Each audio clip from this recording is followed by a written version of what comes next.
पूछ रहे थे कि सबका आधा हो जाता है, अगर उसका आधा नहीं होता मुझे समझ में नहीं आएगा।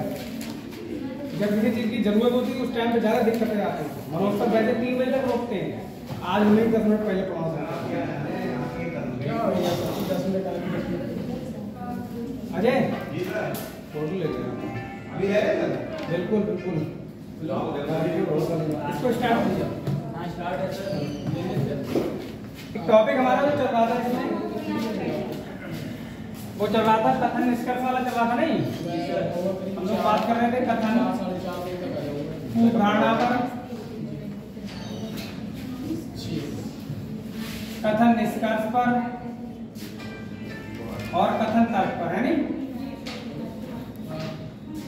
पिछली क्लास में चीजों को बहुत अच्छे से इसके बारे में मैंने बताया, धारणा के बारे में। अगर किसी ने घर पे जाके थोड़ा सा काम किया होता ना तो बंदा क्वेश्चन बना लेता, क्योंकि मैंने इस वाली वीडियो को खुद से फिर से देखा अपने आप, क्योंकि ये टॉपिक अपने आप में काफी शानदार होता है। मैंने देखा क्या मैंने वास्तविकता में बात को सही से समझाया भी है, तो मैंने खुद अपनी वीडियो पहली बार देखी कल आज।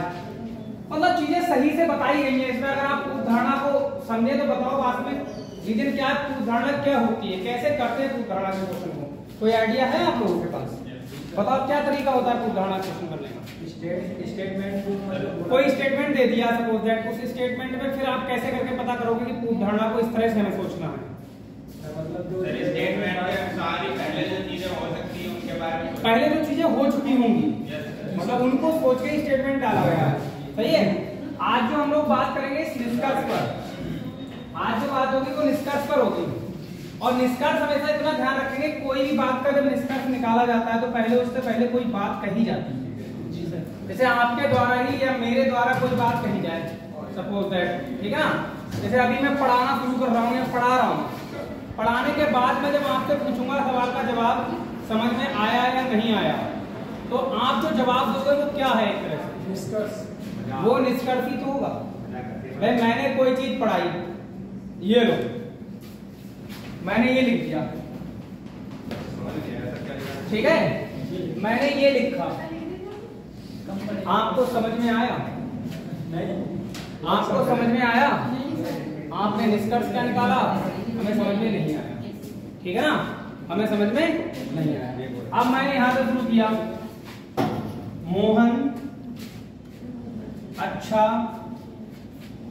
लड़का, ये जो लिखा है ये समझ में आया? आया नहीं आया? इसका मतलब अब तुम्हारा निष्कर्ष क्या हो गया? पॉजिटिव हो गया, मतलब बात समझ में आई। आपने किसी भी बात को दो तरह से जवाब दे दिया, एक तो बात को सकारात्मक रूप में दे दिया, एक नकारात्मक दे दिया। सकारात्मक इसका दिया जिसका आपको समझ में आ गई बात, मतलब जो बात आपको सही लगी वो आपने सकारात्मक रूप से दे दी।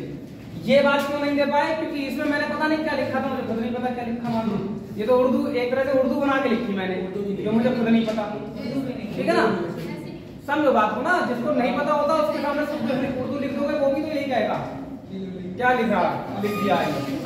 तो कथन हमेशा ये ध्यान रखेंगे, कथन और निष्कर्ष जो होते हैं, ये जो निष्कर्ष होगा, हो गया महाराज, ये जो निष्कर्ष हो गया ये कथन के बाद की घटना होगी। निष्कर्ष जब भी निकालेंगे जब कथन में कोई घटना घट जाएगी, कोई बात हो जाएगी, उसके बाद हम सोचेंगे, ठीक है। और धारणा क्या होती है, कथन में जो कुछ भी बोला जाता है पहले जो कुछ भी सोचा होता है वो सब दे रखा होता है धारणा में। निष्कर्ष में क्या होता है, कथन में जो कुछ भी दिया जाता है उसके बाद हम सोचते हैं कि यार क्या सही निष्कर्ष हो सकता है। निष्कर्ष हमेशा आप क्या देखेंगे, पॉजिटिव रिस्पॉन्स की तरह ही देखेंगे, ठीक है ना। अब तेरा क्वेश्चन आ रहा है, क्वेश्चनों पर बात करते हैं, ठीक है।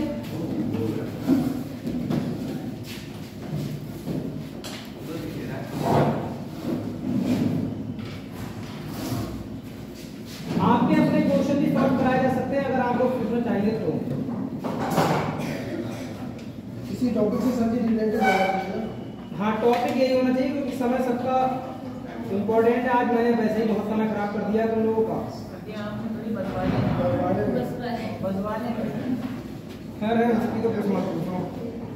कथन लिखो भाई साहब पहला कथन। ये स्टेटमेंट में ये मान के चलो जब भी स्टेटमेंट होगा उसके बाद स्टेटमेंट वाले की आत्मा अपने अंदर समाहित कर लेगी, ये सोचना स्टेटमेंट हमारा ही है। अब उस पर क्या निष्कर्ष निकालेंगे लोग ये सोचना है। देखो पहला कथन है, अच्छाई, अच्छाई, अच्छे से अच्छे शत्रु का शत्रु है। अच्छाई अच्छे से अच्छे शत्रु का शत्रु है।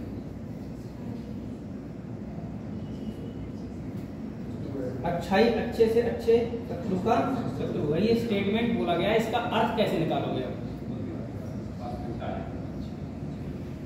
मतलब वही है ना, जैसे अच्छाई अच्छे से अच्छे शत्रु का अगर शत्रु बताया जा रहा है तो मतलब वही है, जब भी आप कोई सही बात करते हैं किसी के सामने तो बात हमेशा अच्छी से अच्छी बात भी लोगों को क्या लगती है? कड़वी लगती है। तो अच्छे से अच्छे शत्रु का भी शत्रु है ये बात।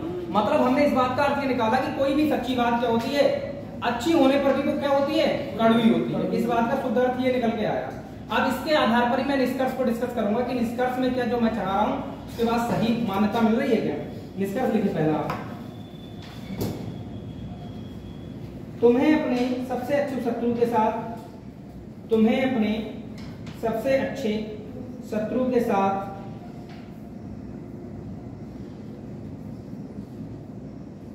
तुम्हें अपने सबसे अच्छे शत्रु के साथ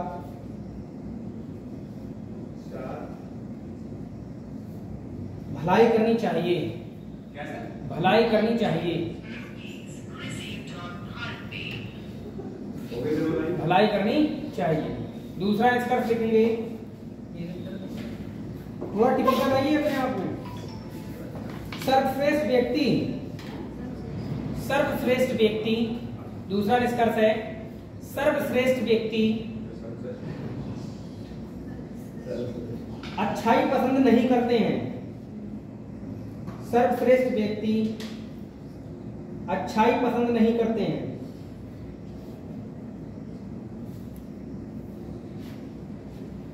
बताओ भाई,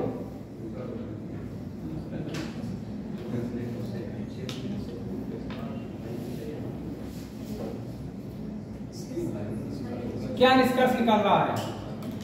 पहला निष्कर्ष कह रहा है कि अच्छाई अच्छे से अच्छे शत्रु का शत्रु होती है। मतलब जितना भी अच्छा शत्रु होता है उससे भी ज्यादा शत्रु होती है अच्छाई। मतलब अच्छाई एक तरह से कड़वाई की तरह काम कर रही है। तो इससे आप अब वैलिड निष्कर्ष क्या निकालेंगे? तुम्हें अपने सबसे अच्छे शत्रु के साथ भलाई करनी चाहिए। बताओ भाई, इससे बढ़िया तो यही निष्कर्ष निकाला जा सकता है जब अच्छाई हमारे लिए शत्रु का भी काम कर रही है, अच्छाई अच्छे से अच्छे शत्रु का काम कर रही है, तो हमारा जो सबसे अच्छा शत्रु है, दुश्मन है, उसके साथ हमें भलाई करनी चाहिए। निष्कर्ष तो यही निकाला जा रहा है उस बात से कि हमने उसके साथ बहुत अच्छा करके देख लिया। हमारा वो सबसे अच्छा दुश्मन था लेकिन हमने फिर भी उसके साथ अच्छे से अच्छा व्यवहार करके देख लिया। ठीक है ना? तो पहला निष्कर्ष जो इन लोगों ने माना है कि अच्छाई सबसे अच्छे शत्रु का शत्रु है, उसके अकॉर्डिंग तुम्हें अपने अच्छे शत्रु के साथ भलाई करनी चाहिए, ये बात मान्य दी जा रही है। ये बात थोड़ी सी ना निष्कर्ष निकाला जा सकता है इसका, लेकिन एकदम ना 100% इफिशिएंसी नहीं मिल रही है इसमें, वरना समझने में दिक्कत आ रही है। लेकिन आप इसको कुछ देर के लिए सही करो।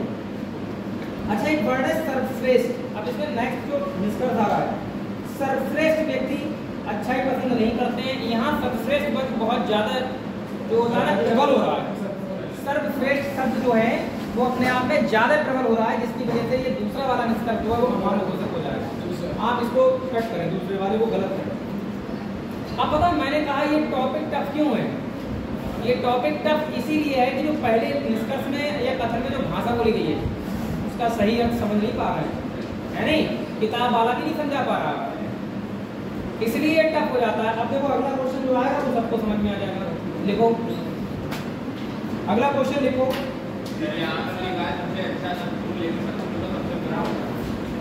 नहीं, तुम्हें अपने सबसे अच्छे शत्रु, मतलब शत्रु का भी शत्रु, वहां पर भी खतरनाक शत्रु की बात हो रही है। शत्रु का भी शत्रु, जैसे समझ लो महाराणा प्रताप और अकबर के बीच की लड़ाई चल रही है, सही है, शत्रु के शत्रु हैं एक दूसरे के, लेकिन वहां पर ये कह रहा है कि तुम्हें अपने अच्छे शत्रु के साथ ही भलाई करनी चाहिए। सुन लो भाई, अकबर जो था वो महाराणा प्रताप का बहुत बड़ा शत्रु था, लेकिन उसका बर्ताव महाराणा प्रताप के प्रति फिर भी अच्छा था। सच्चाई ये है कि सच्चाई से भी बड़ी शत्रु होती है। जिस आधार पर अगर उदाहरण दिया जाए तो अकबर जो था महाराणा प्रताप का बहुत तगड़ा शत्रु था, ठीक है, लेकिन वो फिर भी प्रशंसा करता था महाराणा प्रताप। विराट कोहली जो है वो पाकिस्तान हो चाहे किसी भी देश का, क्रिकेट के मामले में सबसे बड़ा शत्रु है, ठीक है। लेकिन आप देखते हैं वो सबसे बड़ा शत्रु होने के बावजूद भी जो विरोधी होते हैं वो भी प्रशंसा करते हैं, करते नहीं करते हैं, कुछ तो भलाई की बात करते हैं, करनी पड़ेगी। सच्चाई एक ऐसी बात है यहाँ पर, तो वही बात यहाँ समझाई गई है। बाकी ज्यादा फोकस मत लो, अगर बात समझ में आई है अगले से समझोगे, अगला कदम समझोगे। कक्षा में सभी लड़कियां परिश्रमी हैं। आज क्वेश्चन लड़कियों पर आ गया। कक्षा में सभी लड़कियां परिश्रमी हैं, मेहनती हैं एकदम, सही है। मेरा दिमाग डाइवर्ट हो चुका है, ठीक है, समय से तो करना हो तो दिमाग खराब है।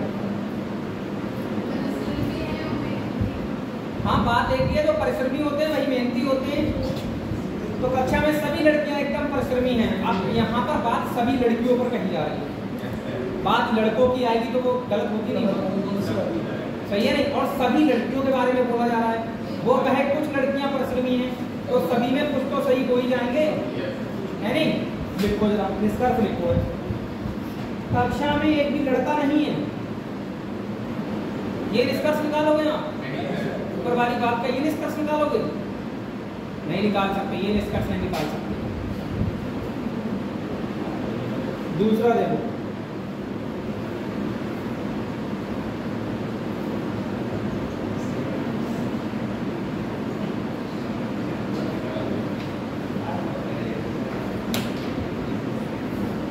पहला निष्कर्ष है कक्षा में सभी, कक्षा में एक भी लड़का नहीं है, ये तो गलत बात है। उसने केवल इतना बोला है कि कक्षा में लड़कियां परिश्रमी हैं, लड़कों के बारे में कोई डिस्कशन नहीं हुआ है। आप उसके बारे में कोई भी वैलिड रीजन ना दें, एकदम गलत करें इस बात को। दूसरा देखिए, कक्षा में लड़के मंदबुद्धि के हैं। यो भाई साहब, और बेइज्जती। कक्षा में लड़के मंदबुद्धि के हैं, कुछ मत डालो तुम बस इतना ध्यान दो, कक्षा में लड़के मंदबुद्धि के हैं, ऐसा बोल रहा है।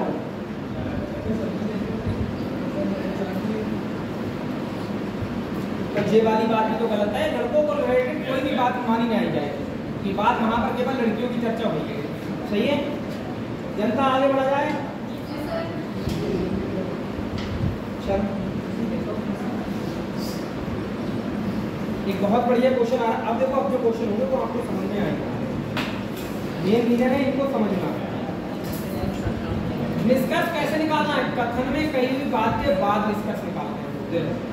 देखो, समाचार पत्रों का उद्देश्य, आज तर्क पे पहुंचना है, खत्म करना है।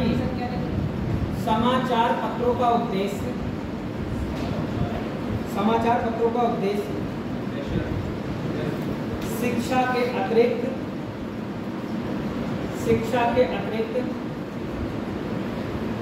मनोरंजन प्रदान करना भी है। समाचार पत्रों का उद्देश्य शिक्षा के अतिरिक्त मनोरंजन प्रदान करना भी है। अब ये बात जो बोली गई है, बस आप इस बात के बारे में सोच के बात करें। मान लो ये बात आपने ही बोली है, सब लोग ध्यान दें। मान लो ये बात आप लोगों ने ही बोली है कि जो समाचार पत्रों का उद्देश्य केवल क्या है, शिक्षा ही देना नहीं है। समाचार पत्र जो है वो मनोरंजन के लिए भी होते हैं। ये स्टेटमेंट आपने खुद दिया है, तो आपने अगर ये स्टेटमेंट दिया है तो इसके बाद लोगों की प्रतिक्रिया क्या होगी इस पर, वो एक बहस का मुद्दा होगा इसमें, है नहीं। यानी उस पर निष्कर्ष देखा जाएगा क्या निकलने वाला है। तो पहला निष्कर्ष है, लोग समाचार पत्र शिक्षा की दृष्टि से ही खरीदते हैं। बताओ, लोग समाचार पत्र शिक्षा की दृष्टि से ही खरीदते हैं।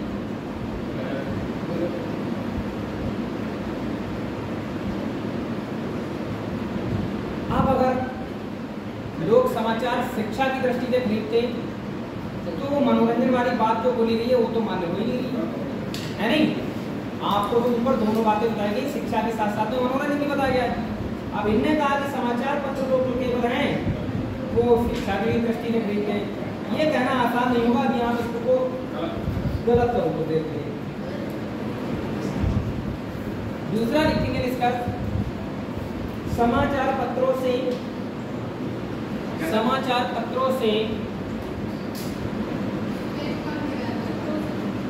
दूसरा निष्कर्ष है, समाचार पत्रों से मनोरंजन के महत्व का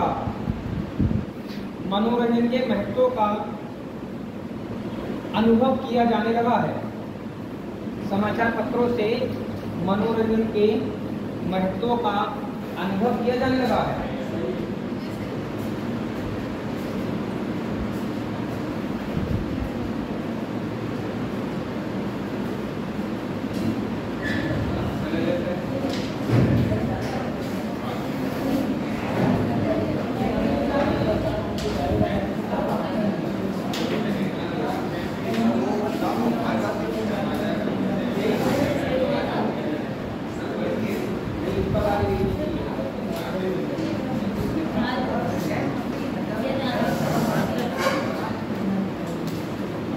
तो दूसरा वाला निष्कर्ष क्या लग रहा है, बताओ जरा।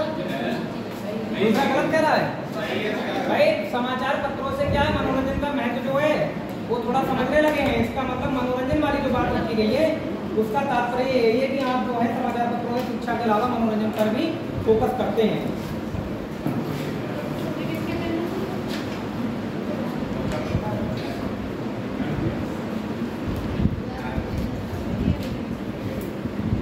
अगला क्वेश्चन लिखते हैं भाई। कल हमने इसके कुछ क्वेश्चन कराए भी थे, है नहीं?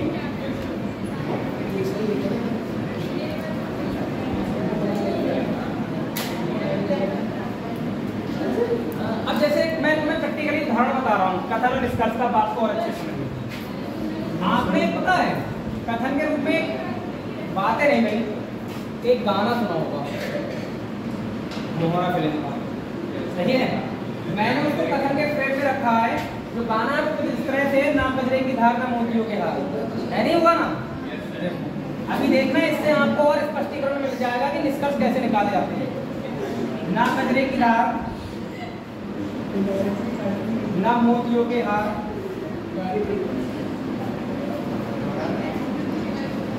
ना कोई किया श्रृंगार,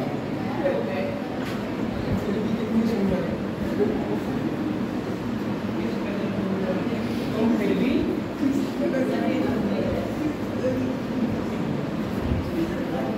कितनी सुंदर हो। इस गाने से क्या अर्थ निकाल रहे हो आप? पहले ये भी कि हम इस गाने को सुन तो लिया, पर इस गाने का अर्थ क्या निकाला हमने?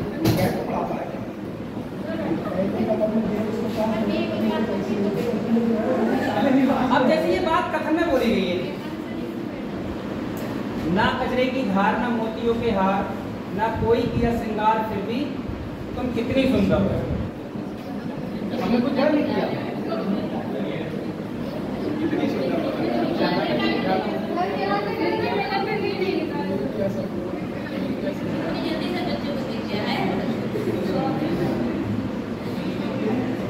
चलो आज से समझो।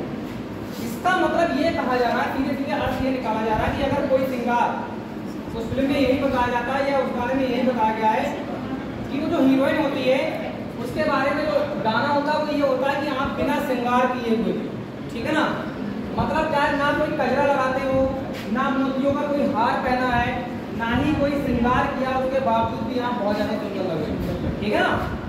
तो इस पर हम यही, अब इस पर निष्कर्ष क्या निकाला जा सकता है? जैसे हमने निष्कर्ष डाला है, बिना श्रृंगार के कोई सुंदर लग सकता है। लगाओ भाई, मतलब ऊपर वाली बात का तो अर्थ यही है ना? मतलब अभी भी तुम्हें डाउट है इस बात भाई? ऊपर वाली बात को जब आपने सोच लिया उसके बाद आप तो यही निकालोगे। दूसरा आप क्या है, बातें नहीं भाई, अत्यधिक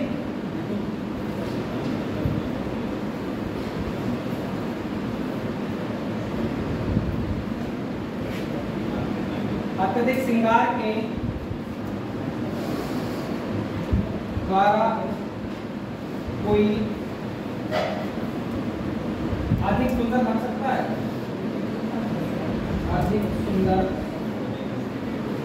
लग सकता है। आप ये ना सोचिए कि मैं एक गाना है, ये भाई कथन बनाया, निष्कर्ष बनाया उसका। ये बस आपके अंदर ये बात जानने का प्रयास कराया जा रहा है कि कथन से निष्कर्ष कैसे फाइंड आउट करते हैं। कथन से निष्कर्ष तभी फाइंड आउट कर सकते हैं जब आप कथन को अच्छे से समझेंगे, फिर निष्कर्ष निकाल सकते हैं। तो दूसरा कहा, अत्यधिक श्रृंगार द्वारा कोई अधिक सुंदर लग सकता है। भाई एक बात बताओ, ऊपर तो ये बताया जा रहा है कि बिना श्रृंगार के कोई सुंदर लग सकता है नहीं? तो ऊपर तो कुछ और ही बोला जा रहा है, नीचे आप श्रृंगार करा रहे हो किसी सामने वाले। इसका मतलब कथन के विरुद्ध काम कर रहे नहीं कर रहे। ये जो नीचे वाली बात है इस वाले निष्कर्ष में, वो कथन के विरुद्ध बात नहीं है। कथन में जो बोला जा रहा है वो ये बोला जा रहा है कि बिना श्रृंगार के भी कोई इंसान जो है बहुत सुंदर लग सकता है। जबकि यहाँ हो रहा है अत्यधिक श्रृंगार द्वारा कोई अधिक सुंदर लग सकता है। लग सकता है एक अलग बात है। क्रीम पाउडर मेकअप का कमाल आप देखते होंगे शादियों में, ठीक है, कहाँ से कहाँ पहुँच जाते हैं, समझ गए नहीं समझ गए? सुंदर लग सकता है कोई इंसान, बहुत ज्यादा मेकअप करने के बाद सुंदर लग सकता है, लेकिन मेरे भाई ऊपर कुछ और ही कहा जा रहा है। और ऊपर वाली बात को जब हम न्याय देंगे तो ये वाली बात क्या हो जाएगी, समझ गए नहीं समझ? तो हमें वास्तविक जिंदगी में तो जोड़ना है चीजों को, लेकिन जो कथन में बोला जा रहा है उससे अकॉर्डिंग ही जोड़ना है। आप अपनी तरफ से सोच के बहुत कुछ नहीं कर सकते, ठीक है। अगला क्वेश्चन आ रहा है जनता, लिखो भाई। अरे इसको उतारो मत उतारो, उतारने का मौका था तो बैठे आप भूलो या रहो। अगला क्वेश्चन देखो, मनीष को केवल पढ़ना पसंद है। मनीष को केवल पढ़ना पसंद है।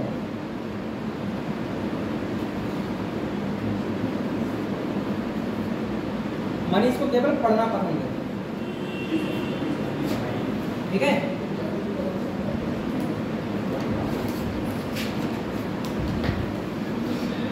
निष्कर्ष देखेंगे भाई, इतना सा ही बोला गया है, मनीष को केवल पढ़ना पसंद है। आप बताओ आप क्या निष्कर्ष निकालोगे इस पर?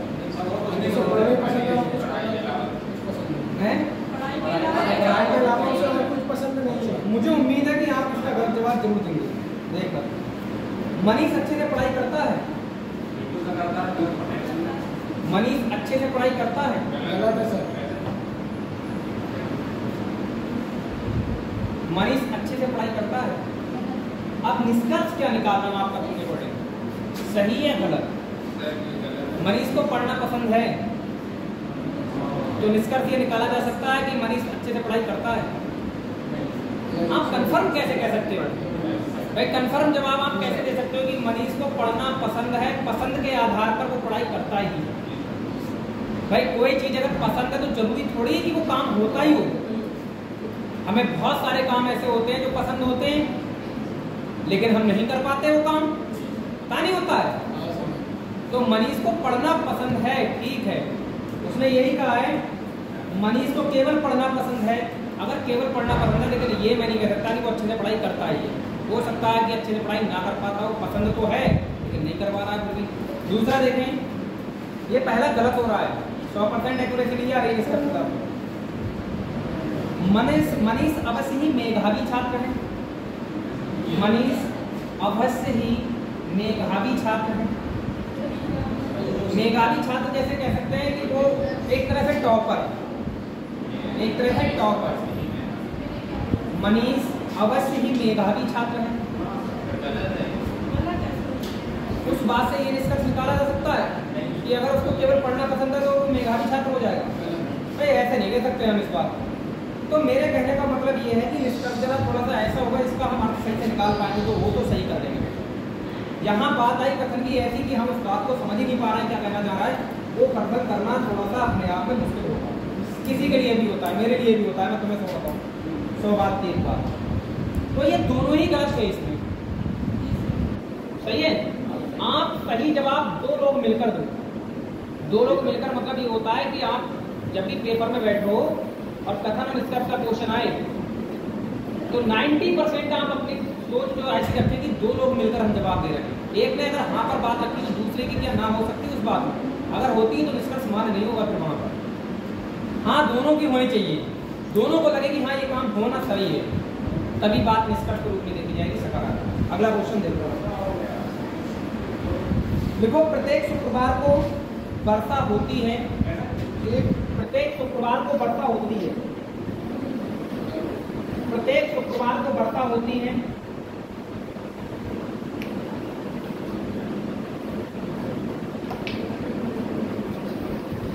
आज शुक्रवार है, आज शुक्रवार है, प्रत्येक शुक्रवार को वर्षा होती है और आज शुक्रवार है।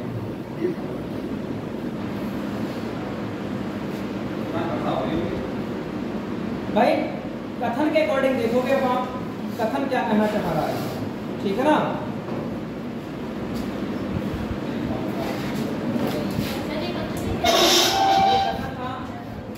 कि प्रत्येक शुक्रवार को वर्षा होती है और आज शुक्रवार है, इसका मतलब आज वर्षा होगी। बताओ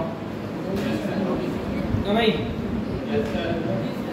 आज वर्षा होनी चाहिए भाई। आज अगर शुक्रवार है तो आज वर्षा होनी चाहिए, क्योंकि प्रत्येक शुक्रवार को होती है। जैसे हम कहते हैं प्रत्येक सोमवार को पूजा करते हैं, तो इसका मतलब निष्कर्ष तो हम यही निकालेंगे कि आज भी पूजा करेंगे। घटना घट जाए वो बात की बात है, लेकिन सामने वाला तो यही निष्कर्ष निकालेगा कि प्रत्येक शुक्रवार को अगर कोई बंदा पूजा करता है तो वो आज भी पूजा करेगा। वो अलग बात है, ना करे वो एक बात की बात है। सकारात्मक पहलू तो यही है ना बात का, ठीक है। तो पहला निष्कर्ष आज वर्षा होगी, आज वर्षा होगी, प्रत्येक शुक्रवार को वर्षा होती है और आज शुक्रवार है, तो बताओ आज वर्षा होगी, होनी चाहिए है नहीं। आज वर्षा होगी, ऐसा होना चाहिए। दूसरा देखो, कल वर्षा होना बंद होगी,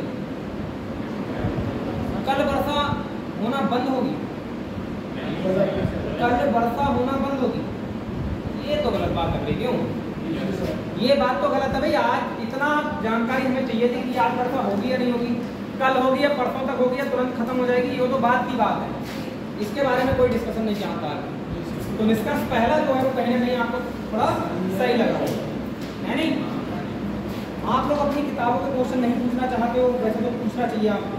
इतना टिपिकल टॉपिक है ये अपने आप में कि मैं बताता तो भी थोड़ा सा मुझे हेजिटेट होता है कि कहीं ऐसा ना हो कि मैं गलत निष्कर्ष निकाल दूँ। लेकिन फिर भी आप लोगों का अपना कोई सवाल ना ही कोई जवाब कुछ भी नहीं होता है। चलो एक क्वेश्चन और देखो फिर।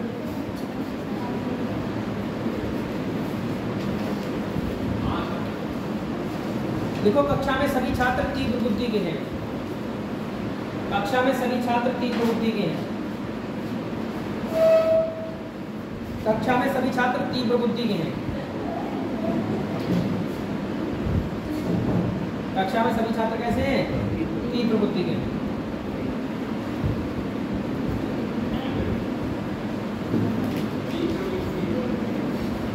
एक्स तीव्र बुद्धि का नहीं है,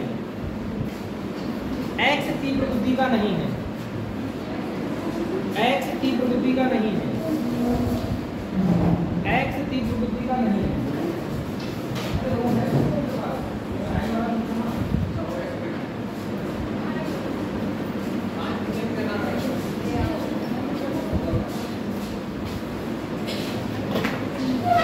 तो जैसा कि कथन में बोला गया है, कथन में बोला गया कक्षा में सभी छात्र तीव्र बुद्धि के हैं, जो भी पढ़ रहे हैं वो सभी के सभी तीव्र बुद्धि के हैं, ठीक है।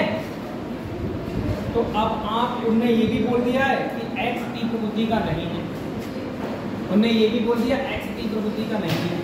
तो आप क्या निष्कर्ष निकाल रहे हैं? नहीं, ये भी दोनों कथन ही थे अब तक, तो अभी तक दोनों कथन थे। निष्कर्ष नहीं बना लिखा होगा, अगर निष्कर्ष नहीं लिखा होगा ना भाई, दोनों ही कथन थे। कक्षा में सभी छात्र तीव्र बुद्धि के हैं और एक्स तीव्र बुद्धि का नहीं है। तो इस बात से आपने क्या अर्थ निकाला? क्या एक्स इस कक्षा का छात्र है भी है नहीं? कक्षा का छात्र है? हाँ, अगर वो छात्र होता इस कक्षा का तो वो तीव्र बुद्धि का होता। इस कक्षा में तो सभी छात्र तीव्र बुद्धि के हैं, इसका मतलब एक्स तीव्र बुद्धि का नहीं है, तो इसका मतलब इस कक्षा का छात्र ही नहीं है। पहला निष्कर्ष यही दे रहा है। देखो, पहला निष्कर्ष देखो, एक्स उस कक्षा का छात्र नहीं है। एक्स पहला निष्कर्ष है, एक्स उस कक्षा का छात्र नहीं है। बताओ भाई, सही है, बिल्कुल सही बात है, क्योंकि एक्स तीव्र बुद्धि का नहीं है तो उस कक्षा का भी छात्र नहीं है। कक्षा में जितने भी हैं वो सभी तीव्र बुद्धि के। दूसरा देखें, कुछ छात्र तीव्र बुद्धि के नहीं हैं, कुछ छात्र तीव्र बुद्धि के नहीं हैं। इसको क्या कहना है आपका?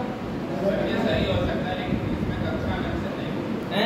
ये सही हो सकता है लेकिन इसमें कक्षा नहीं बोला ना कि कुछ छात्र कक्षा के, कुछ छात्र तीव्र बुद्धि के नहीं हैं। अब यही बात मैं आपको बता दूं, आपने ज्यादा सोची, यही बात पेपर में अकेले बैठोगे वहां तुम्हारा कोई साथी नहीं होगा। अजय बात करो, तुम्हारा वहां कोई साथी नहीं होगा। और हमने अगर छोटे से भी बिंदु पर थोड़ा सा ज्यादा सोच लिया, वही हम करेक्ट ट्रैक की तरफ कर दिए।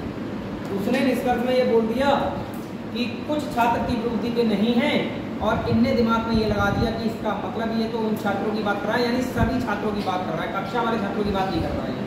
जो कक्षा से हटके छात्रों थे उनकी बात करने लगा। अगर ये आपने सोचा तो अपनी तरफ से कुछ ज्यादा सोच लिया यहाँ पर।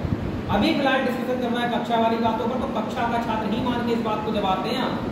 सही है? तो जवाब ये है कि कक्षा में सभी छात्र तीव्र बुद्धि के हैं, और वो कह रहा है कुछ छात्र तीव्र बुद्धि के नहीं हैं।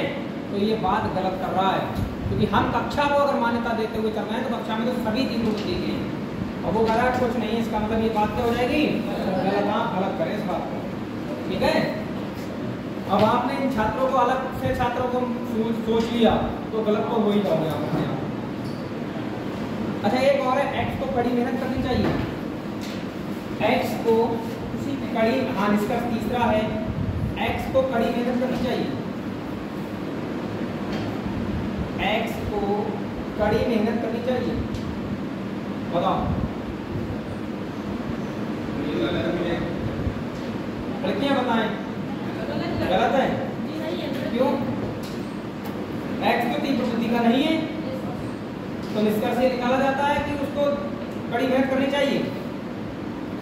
बताओ भाई, अगर आप उसको सलाह दे रहे हो कि एक्स को कड़ी मेहनत करनी चाहिए, तो ये मान के चलो आप कार्रवाई कर रहे हो। ये कथन और कार्रवाइयाँ एक टॉपिक होता है, उसको लेके चलने रहेगा।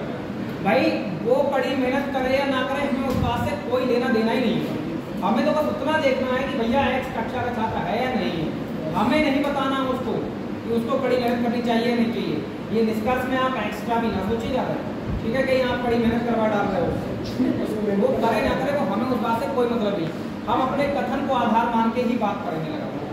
सही है? तो इसका मतलब ये दोनों के दोनों ही बात वाले गलत थे। सही एक ही था, पहला वाला। मुझे लग रहा है कुछ कम समझ में आ रहा है ना? क्यों भाई? कैसी कंफ्यूजन आ रही है बताओ? इसलिए तो मैं थोड़ा सा मैं लेवल को कम, थोड़ा सा नॉर्मल तो भैया मैं यही तभी तो समझा रहा हूँ कि मैं जब कोई भी करने बैठता है ना, मिल जाता है इस टॉपिक में। आप 100 करने बैठोगे, 100 क्वेश्चन 100 में 50 से नहीं कर पाओगे। इतना सब कुछ पता होने के बावजूद भी, क्योंकि टॉपिक में बहुत सारे शब्द ऐसे आएंगे इस किताब में, अगर मैं सारे क्वेश्चन कराने लगूँ तो लिखते लिखते परेशान हो जाओ, क्योंकि क्वेश्चन काफी लंबे दे रखे हैं, पर हम थोड़ा सा ना भाषा को कम लिख पा रहे हैं।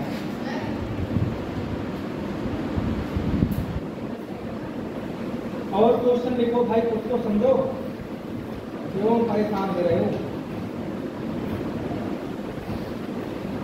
देखो, अधिकतर राजनीतिक झूठे होते हैं, अधिकतर राजनीतिक झूठे होते हैं।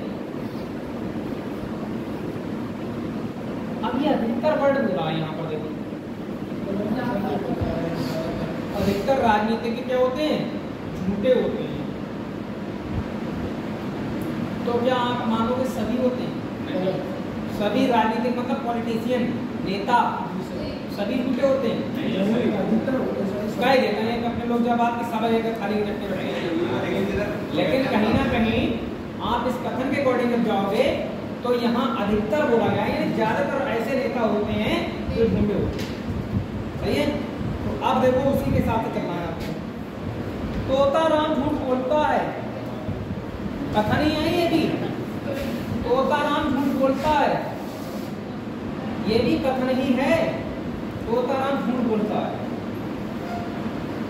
अब आप लोग बताओ भाई, पहले तोता राम के बारे में सोचो, तोता राम कौन है? हो सकता है जब जब कोई नाम की बात आएगी तो आपकी दिक्कतें बढ़ जाएंगी। इसका सारा पहला लिखो जरा। पहले तोताराम को क्या मानते हो?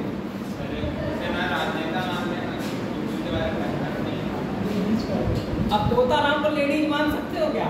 हाँ हो सकता है।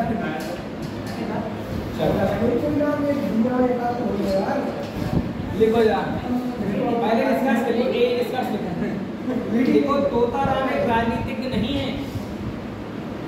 तोताराम एक राजनीतिज्ञ नहीं है।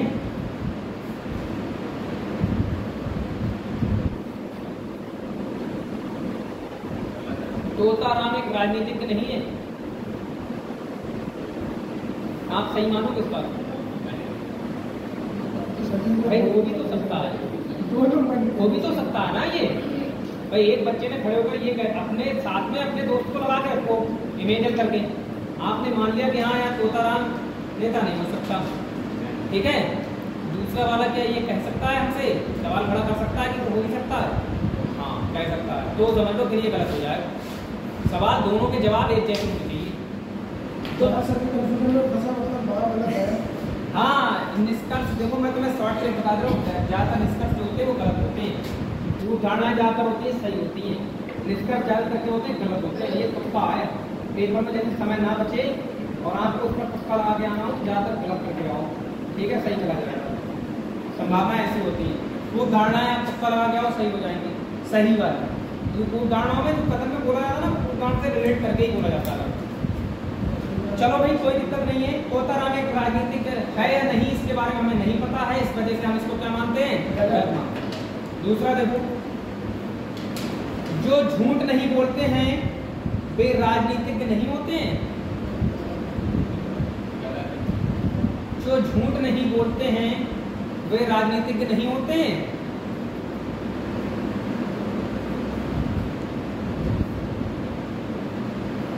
ये बात को क्या कहोगे? यानी राजनीतिक के झूठ बोलते हैं और जो झूठ नहीं बोलते हैं तो राजनीतिक नहीं होते हैं। मतलब अगर हम नेता नहीं है तो हम झूठ नहीं बोलते हैं, ऐसा सीधे सीधे कह रहे हैं। ये गलत बात नहीं कर रही आपको कि नेताओं के अलावा जो लोग होते हैं वो झूठ नहीं बोलते हैं। ऐसा किसने लिख के दे दिया इस टाइम पे? भाई जो नेता नहीं होते वो भी झूठ बोलते हैं। इसका मतलब हम कह नहीं सकते इस बात को गलत करो भाई। दूसरा देखो, तीसरा निष्कर्ष, कुछ राजनीतिक झूठ नहीं बोलते, कुछ राजनीतिक झूठ नहीं बोलते। ये सही हो गया।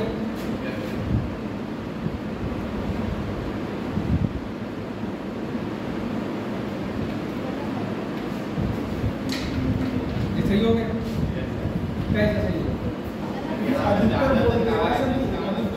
लेकिन कुछ नहीं बोलते। बिल्कुल सही बात भाई, ज्यादातर झूठ बोलते हैं। इसका मतलब कुछ तो ऐसे झूठ नहीं बोलते हैं। तो ये निष्कर्ष को हम निकालेंगे ना, हमारा दोस्त भी इसको नकारात्मक नहीं कह सकता। सही है, इसको सही करो, इसको सही करो। इतने सरल क्वेश्चन भी नहीं कर पा रहे हो। सही पढ़ दिया आप लोगों का? अपना कोई क्वेश्चन अभी तक नहीं आया इतना कहने के बाद में। होता क्या है मैं बताऊं, मेरे पढ़ाने में मैं थोड़ा सा इंटरेस्ट लेता हूँ। मैं हमेशा से एक चीज़ ये कहना चाहता हूँ कि अगर आप अपने क्वेश्चन भी रखते हो हमारे सामने तो हमें लगता है कि क्लास का एटमॉस्फेयर वहाँ पर बढ़िया होता है। भले ही हम बता पाए ना बता पाए, डिस्कशन करें उस बात पर, लेकिन क्या होता है एक बॉन्डिंग बनी रहती है स्टूडेंट की और टीचर की। यहाँ पूरा क्लास एक तरह से ना कंबाइंड कनेक्ट होता है। मैं जहाँ भी पढ़ाता हूँ हमेशा से ये बात कहता हूँ कि आप अपने जितने भी क्वेश्चन है ना, अगर टॉपिक चल रहा है उसका कोई भी क्वेश्चन पूछो, उससे क्या होता है क्लास का और टीचर का बॉन्डिंग बना रहता है। ऐसे थोड़ी कि मैं आया अपने गाने सुनाए और चला गया, ये थोड़ी होता है। इसको पढ़ाना थोड़ी कहते हैं। कर लो बातें, तुम दोनों मिलकर कर लो बातें।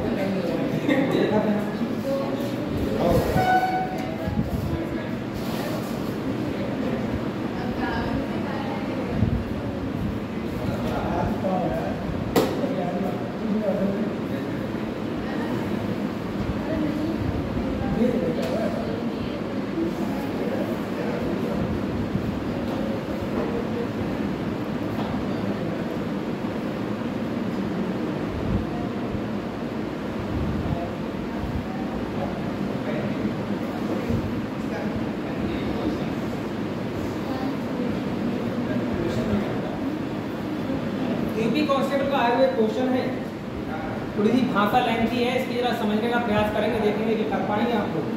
देखो जरा, देखो कंपनी एबीसी ने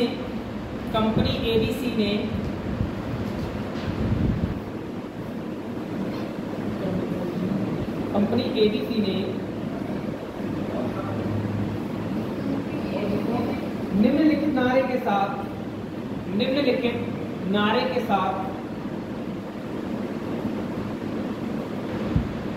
अपने उत्पादन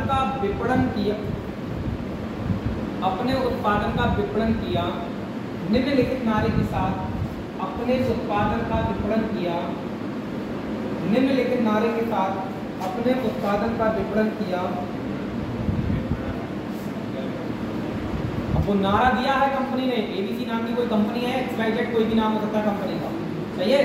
कंपनी ने एक नारा दिया है, अपने जो प्रोडक्ट है अपना उसका, उस प्रोडक्ट को लॉन्च किया है एक नारे के साथ में, और वो लॉन्चिंग पर उसने नारा क्या दिया है ना देखें, कह रहा है आगे बढ़ें, नारा सुनो, आगे बढ़ें यदि कीमत और गुणवत्ता आपकी प्राथमिकता है। आगे बढ़ें यदि कीमत और गुणवत्ता आपकी प्राथमिकता है तो इसे खरीदें। यदि कीमत और गुणवत्ता आपकी प्राथमिकता है तो इसे खरीदें। अब कीमत और गुणवत्ता देखो दो तरह से देख सकता है कोई भी इंसान। किसी भी इंसान के दो पहलू होते हैं कीमत और गुणवत्ता देखने के। देखो जैसा जिसका लेवल होता है वो वैसी चीजों को देखता है, उसका नजरिया वैसा ही होता है। अभी हमारी आपकी नौकरी नहीं है मान लो, एक तरह से हम कह रहे हैं, तो हमारे जो सामान खरीदने का तरीका होता है वो हम जानते हैं। कपड़े खरीदे चाहे सब्जी खरीदे चाहे एक्सवाई कोई भी चीज खरीदे, वो हम किन हालातों से गुजर रहे हैं वो हम जानते हैं। लेकिन अगर नौकरी आ जाए हमारे हाथ में 50,000 प्लस वाली नौकरी कोई आ जाए तो वहीं पर हमारे सोचने का जो तरीका होगा बदल जाएगा। समझ गए? हमारे सोचने का तरीका निश्चित रूप से बदल जाएगा, कपड़े खरीदने का तरीका बदल जाएगा। या एक तरीका ये हम कह सकते हैं कीमत और गुणवत्ता अगर दोनों चीजें देखी जाती हैं तो एक स्टैंडर्ड लेवल पर कोई इंसान देखता है कि भाई कीमत कितनी भी हो हमें क्वालिटी चाहिए माल में। एक वो इंसान होता है कि हमें कम कीमत में अच्छी क्वालिटी का माल मिल जाए। तो अब आप सामान्यतः आप मुझे ये बताएं कि कम कीमत पर अच्छी क्वालिटी वाले लोग ज्यादा होते हैं या कीमत कुछ भी हो हमें माल अच्छा चाहिए वो लोग ज्यादा होते हैं? अच्छी कीमत पर अच्छी गुणवत्ता वाले लोग ज्यादा होते हैं। कोई भी कीमत वाले ज्यादा होते हैं। मुझे जो लगता है कम कीमत पर अच्छी गुणवत्ता वाले, एवरेज कीमत पर अच्छा माल मिल जाए ऐसे लोगों की संख्या ज्यादा होती है। कंपनी जो लॉन्चिंग करेगी, अब सुनो इस बात पर, कंपनी ने जो माल अपना लॉन्च किया है वो इसी बात को सोच के किया है। उसने सिर्फ अमीरों के लिए नहीं किया है, उसने उसको हमेशा ऐसा रखा होगा उसका क्राइटेरिया कि जो है वो एवरेज बंदा खरीद पाए। विराट कोहली के लेवल के सारे नहीं होंगे प्रोडक्ट मार्केट में, ठीक है ना। उसने ये सोचा होगा कि हम जो प्रोडक्ट लॉन्च करें वो कुछ इस लेवल का हो कि ज्यादातर हमारे जो लोग हैं वो खरीद पाए, तभी तो सेलिंग होगी। देखते हैं क्या यही बात हो रही है। निष्कर्ष लिखो जरा। उत्पादन की कीमत जरूर अधिक होगी। अच्छी क्वालिटी का माल चाहिए, जो उन्होंने अपना स्लोगन दिया उसके आधार पर बात करेंगे। पहले निष्कर्ष लिखो, उत्पादन की कीमत जरूर अधिक होगी।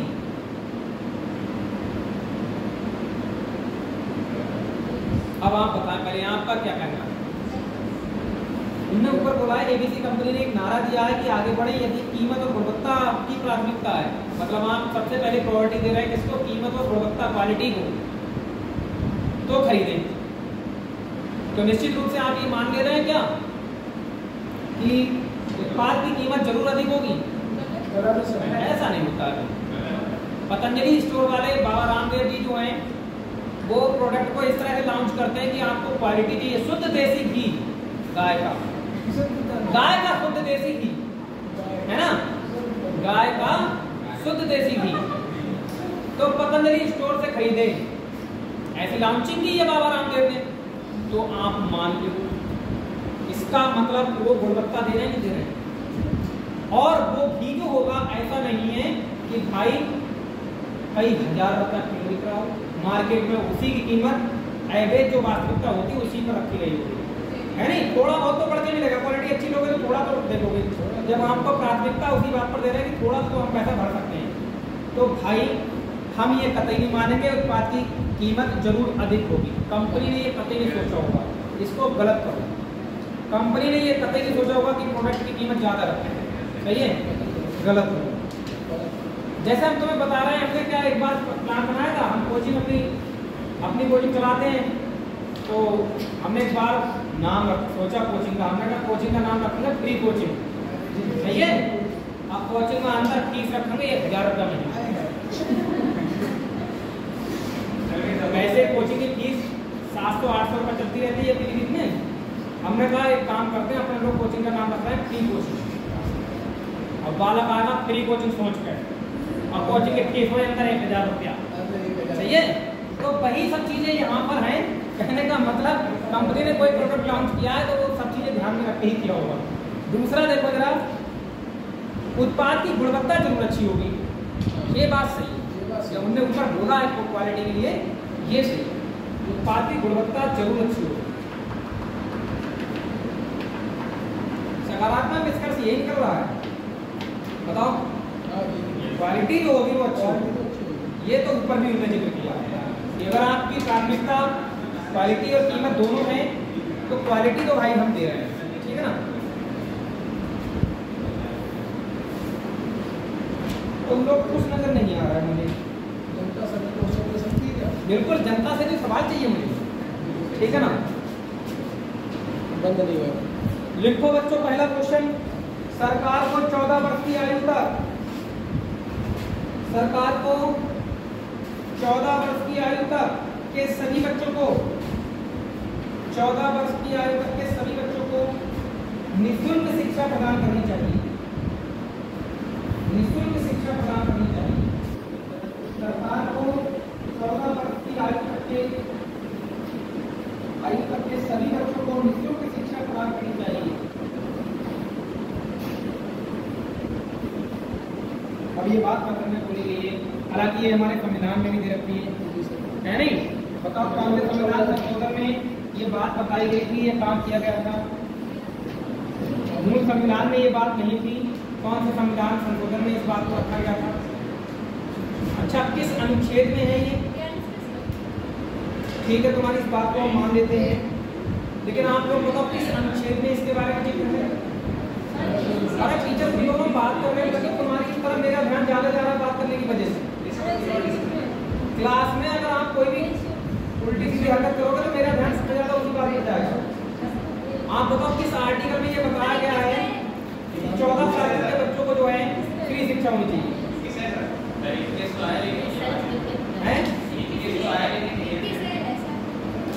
अच्छा, आर्टिकल 21 में बताया गया है। अच्छा, 21 में। अच्छा, और कहाँ पर जिक्र किया गया है इस चीज का? और कहाँ पर जिक्र किया गया है? नीति निर्देशक तत्वों में भी इसका जिक्र किया गया है। आप एक बार देखेंगे, नीति निर्देशक जो तत्व होते हैं उनमें भी जिक्र किया गया है। मौलिक कर्तव्यों नहीं, नीति निर्देशक हर माता पिता को 14 साल तक के बच्चों को स्कूल भेजना अनिवार्य, वो तो है ही है, नीति निर्देशक में भी दे रखा है जगह। 44वां शायद है, 44वां आर्टिकल 45 है शायद, मुझे तो पता है 44 है, देख लेना एक बार। तो सरकार को 14 वर्ष की आयु तक के सभी बच्चों को निःशुल्क शिक्षा प्रदान करनी चाहिए। अब देखो निष्कर्ष, निष्कर्ष है शिक्षा प्रत्येक बच्चे का मूल अधिकार है। मौलिक अधिकार में ये है भी। हेलो,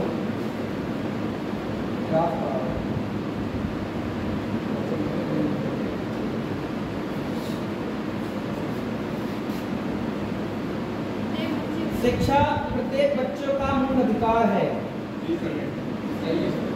इस बात को मौलिक अधिकार में भी तो रखा गया है।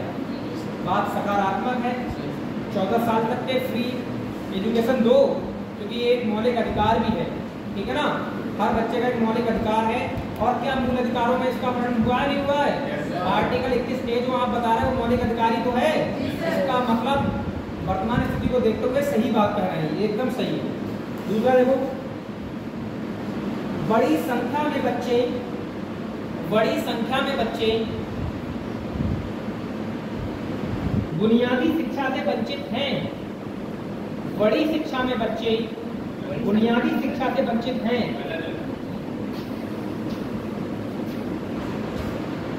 बड़ी संख्या में बच्चे बुनियादी शिक्षा से वंचित हैं। बताओ भाई, ये गलत होगा? सही क्यों होगा, पहले ये पता करें। तो 14 साल की बच्चों की आवश्यकता भाई ये धारणा सोच रहे हैं आप। आपने कहा कि सर तभी तो उन्होंने ऊपर बोला है 14 साल तक के बच्चों को फ्री शिक्षा करो। ये जो आपने सोचा ये तो धारणा सोच ली। सर यहाँ पर कहा तो गया कि फ्री शिक्षा करो, लेकिन उसमें बच्चे हैं या इस बारे में नहीं, तुम्हारी बात ठीक है, बड़ी संख्या में बच्चे बुनियादी शिक्षा में वंचित हैं, बच्चे वाली बात सही है।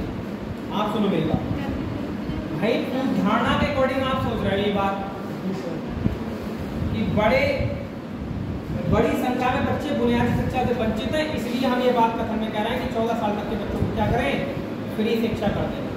यानी इसका मतलब ये धारणा तो सही है पर निष्कर्ष नहीं निकाला जा रहा है इस बात का। समझ गए? नहीं समझ गए? आप निष्कर्ष में इसको मान्यता ना दें, इसको गलत करें। ये धारणा थी, ये धारणा सही थी, ये दोनों सही दे रहे हैं। चलो ठीक है, सकारात्मक बात को सोच के दे रहे हैं, लेकिन मुझे लग रहा है ना दूसरा वाला धारणा है एक तरह से।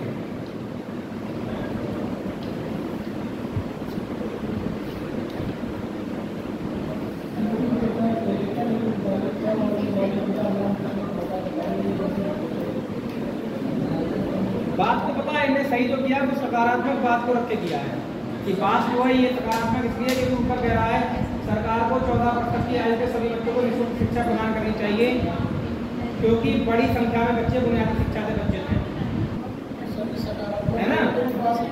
लेकिन आप कथन के बाद ये सोच सकते हैं क्योंकि बड़ी शिक्षा, अगर ये बात बताओ, अगर ये बात सही भी हम करते बड़ी संख्या में बच्चे बुनियादी शिक्षा से वंचित है, तो ऊपर जो कथन है उसका निष्कर्ष ये कहाँ निकल रहा है?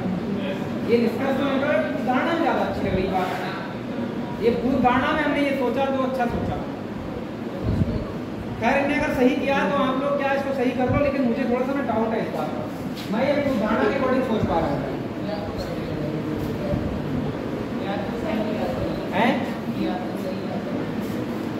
इसको अगर वैलिड किया गया तो आप वैलिड कर दो। फिलहाल तो सकारात्मक बात को ध्यान में रखते हुए वैलिड किया है। फिलहाल ये धारणा में ज़्यादा अच्छा लगता है, पूर्वानुमान में ज़्यादा अच्छा लगता है कि 14 साल तक के बच्चे जो हैं या बच्चे जो हैं बुनियादी शिक्षा से दूर हो रहे हैं, इसलिए 14 साल तक के बच्चों को फ्री शिक्षा करवाओ। लेकिन जब 14 साल तक के बच्चों को फ्री शिक्षा के बारे में हम बात कर चुके हैं उनका कथन में, तो बाद में निष्कर्ष ये नहीं आता, लेकिन फिर भी आप सही कर लो अगर ये किताब वाला जहाँ रहा है तो। कभी कभी धारणा जहाँ पर सही होती है वहाँ निष्कर्ष भी सही मान लिया जाता है। थोड़ा सा टिपिकल पार्ट होता है ये अपने आप।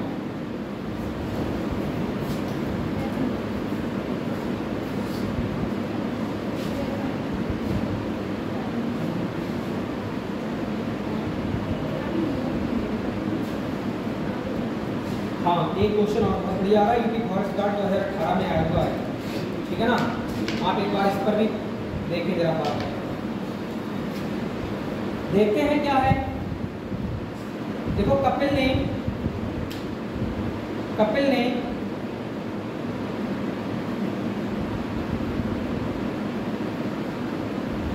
मूनी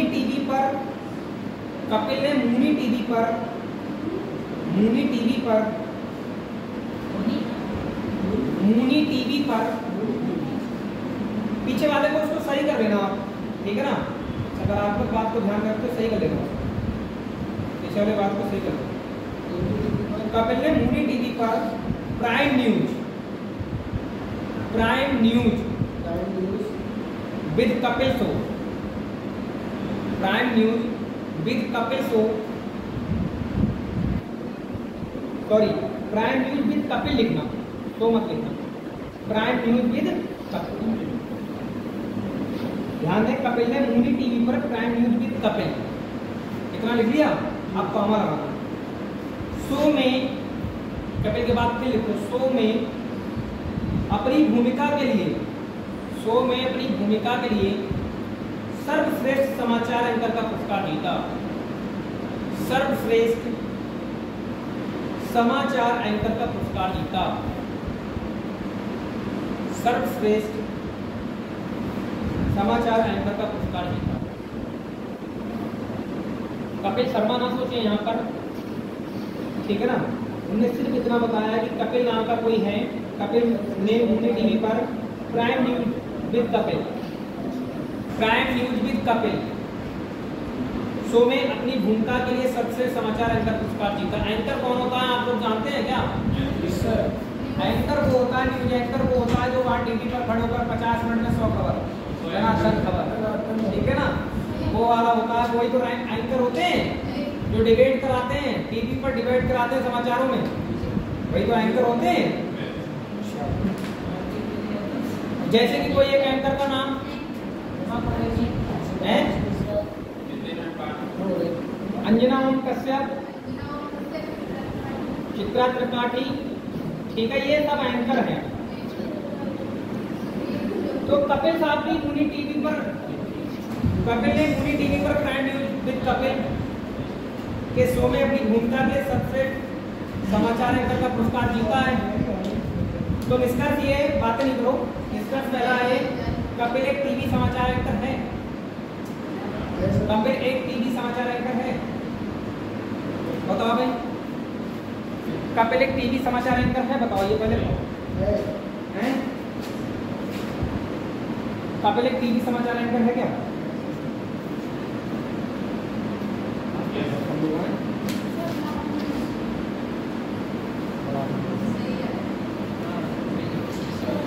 भाई कपिल एक टीवी समाचार एंकर है, न्यूज समाचार एंकर है, तभी तो उसको ये मिला है अवार्ड। अब कुछ बच्चे यहाँ गलती कब करेंगे? जब वो कपिल शर्मा जो आपने देखा होगा टीवी पर, कॉमेडियन, उसके बारे में सोचेंगे अरे कपिल शर्मा समाचार एंकर कहाँ है? कपिल शर्मा तो टीवी पर कॉमेडी करता है। बस उनने अपनी तरफ से सोचा नहीं, पेपर में क्वेश्चन हुआ नहीं, सही है ना। फिलहाल तो यहाँ कथन के अकॉर्डिंग जब हम सोच रहे हैं तो कपिल एक टीवी समाचार एंकर है, ये बात आपकी क्या हो जाएगी? नहीं। दूसरी देखो, कपिल ने लगातार दूसरी बार ये पुरस्कार जीता है। कपिल ने लगातार दूसरी बार ये पुरस्कार जीता है। भाई ये नहीं कह सकते, हमें क्या पता उसने कौन सी बार जीता। उसने तो इतना बताया कपिल ने जीता है पुरस्कार, दूसरी बार जीता या तीसरी बार, आई डोंट नो।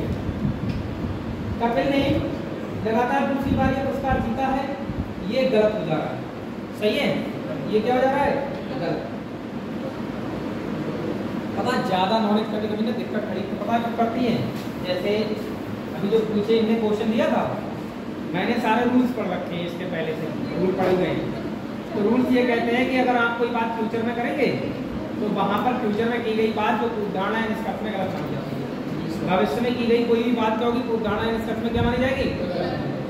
या भूत में कोई की गई बात, यानी जो पीछे बीत चुकी है बात, अगर वो बात की जाएगी तो वो बात भी क्या उदाहरण निष्कर्ष में गलत मानी जाएगी। जबकि आप जानते हैं कि उदाहरण पूरी तरह से भूत वाली बात पर ही तो निर्भर कर रही है, पीछे वाली बात पर ही तो निर्भर करती है, पीछे तो घट जाता है।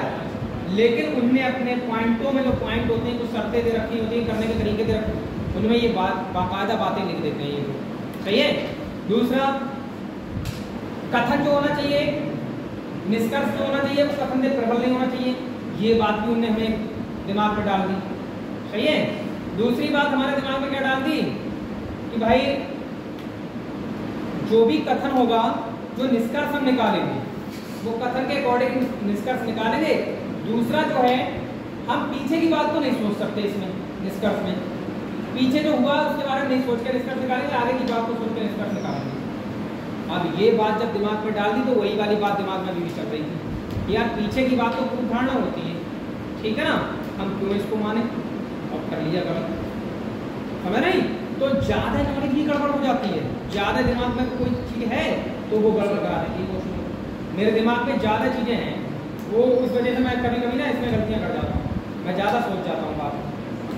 जैसे एक आता है कि चीन की जो रेखा है वो तुम्हें एक बार क्वेश्चन मैंने दिया था, ठीक है ना। भारत और चीन के बीच में कौन सी रेखा है? भारत और चीन के बीच में कौन सी रेखा है? एक ऑप्शन है एलओसी, एक है रेड क्लिफ और एक है मैकमोहन। ठीक है, आपको इतना पता था, सब लोगों को इतनी नॉलेज थी। अब मान लो एलओसी दे दूं मैं, जीरो लाइन दे दूं मैं और रेड क्लिफ दे दूं मैं, आप बताओ भारत और चीन के बीच में कौन सी रेखा है? देखो यही मैं तुम्हें बताना चाह रहा हूं, मैं कहां गलती कर रहा हूं। मैंने कह दिया भारत और चीन के बीच सीमा रेखा। बच्चे जरा ध्यान दें, ऑप्शन पहला है आपका एलओसी,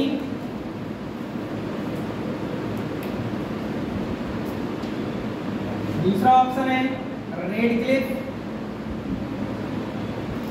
तीसरा ऑप्शन है जीरो लाइन, चौथा ऑप्शन है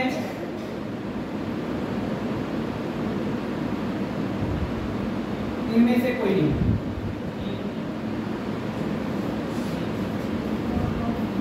या मैं कह सकता हूं अफगानिस्तान वाली रेखा को क्या बोलते हैं? डूरंड। इसको हटा रहा हूं, डूरंड डालूं। अब बताओ भारत और चीन के बीच में कौन सी रेखा है? गूगल बाद में कर लेना, पहले इस पर बात कर लो। गूगल बाद में हो जाएगा, पहले इस पर बात करो। इनमें से कोई नहीं, ऑप्शन ही नहीं दे रहा। जीरो लाइन होगा, बाकी तीन के बारे में पता है, जिसके बारे में नहीं पता वो इसी होगा। सही बात कह रहे हो। देखो ये एलओसी कहाँ पर पड़ता है अपना? ये तो भारत पाकिस्तान के बीच में है, नहीं है? भारत और पाक के बीच में है। जबकि जीरो लाइन जो है बांग्लादेश से। जीरो लाइन किससे? बांग्लादेश से। जब चाहो तो चले जाओ, जब चाहो तो चले जाओ, जीरो लाइन है। डूरंड जो है अफगानिस्तान से। और जो रेड क्लिफ है, रेड क्लिफ ये भारत और चाइना के बीच में ही है, रेड क्लिफ। और ये बता रहा हूँ लद्दाख वाला इलाका, जहाँ सियाचिन पड़ता है, सियाचिन, ये वाला मैप में तुम देख लो। मैं तुम समझाना चाह रहा हूँ कि ये टॉपिक तथ्यों पर क्यों है आधारित। ये टॉपिक जो हमारे ये तथ्यों पर आधारित है। जैसे ये आ गया अपना मैप, ठीक है, इधर चाइना है, मान लो यहाँ हमने अपना नेपाल बना दिया, ये चाइना है, तो ये सियाचिन वाला इलाका ये है जो लद्दाख पड़ता है। इधर हमारी जो रेखा है ना सियाचिन पर, ये रेड क्लिफ रेखा के नाम से जानी जाती है, जहाँ सब विवाद होते रहते हैं। सही है, मैकमोहन रेखा जो ये बाकी पूरी मैकमोहन रेखा है। तो अब हमें ये पता है, मान अब ऑप्शन पता है क्या आ रहा है? रेड क्लिफ भी आ रहा है और मैकमोहन भी आ रहा है। समझना मेरी बात है। आप जिसने पढ़ा होता है वो सब मैकमोहन पढ़ते हैं, ज़्यादातर सबको मैकमोहन पता होता है। कम पढ़ के जाने वाला बेटा आराम से कराएगा मैकमोहन वहाँ पर।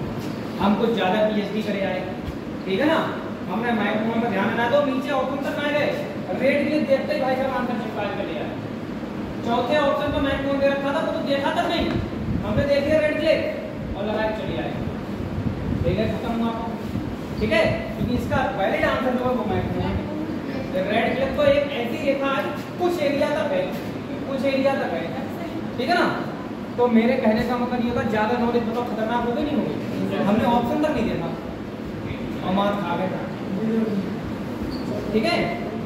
तो कहीं ना कहीं ये बातें मैं आपको बताना चाह रहा हूँ, इसमें भी कुछ ज्यादा जानकारियां दिक्कत खड़ी कर देती है कभी कभी।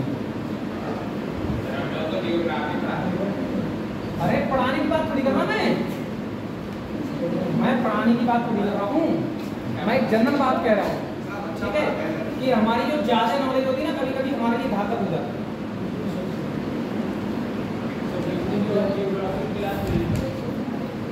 फिलहाल तो जनता आप लोगों ने शायद चेक भी कर लिया होगा, है नहीं, और ये सीमा रेखा वहीं मिलेगी जहां बताई जा रही है। क्वेश्चन लिखो अगला, रोजाना एक सेब का सेवन आपको डॉक्टर से दूर रखता है। रोजाना एक सेब का सेवन आपको डॉक्टर से दूर रखता है, मतलब तो बीमारी सही कर देगा। बताओ, देर निकाल रहे। रोजाना एक सेब का सेवन आपको डॉक्टर से दूर रख सकता है।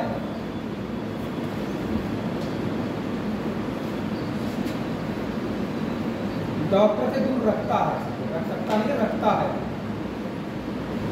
सकता रहने दो।